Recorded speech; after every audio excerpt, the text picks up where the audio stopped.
Dans les rues du 6e arrondissement, aujourd'hui, les poubelles commencent vraiment à déborder. Et chez les passants, les avis sont partagés. Ils ne se défendent pas à tort. Ils vont mettre tout en privé.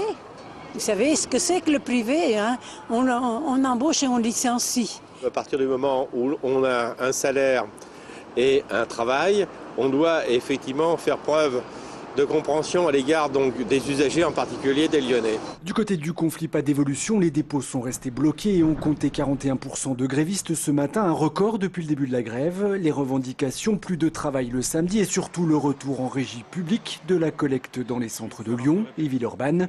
Une solution que les syndicats estiment même aujourd'hui moins coûteuse pour le Grand Lyon. Quand on fait la démonstration des chiffres à l'appui, je parle du coût, c'est-à-dire qui intègre effectivement la gestion, la surveillance, eh ben, le public s'avère le même coût, voire même moins cher que le privé.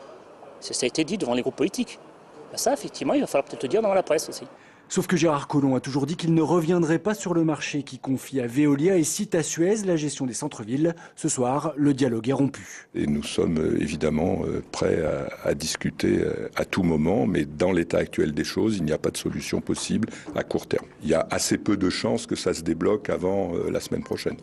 Le mouvement devrait donc se poursuivre et selon les syndicats, il pourrait même s'étendre à d'autres services du Grand Lyon en solidarité avec les éboueurs.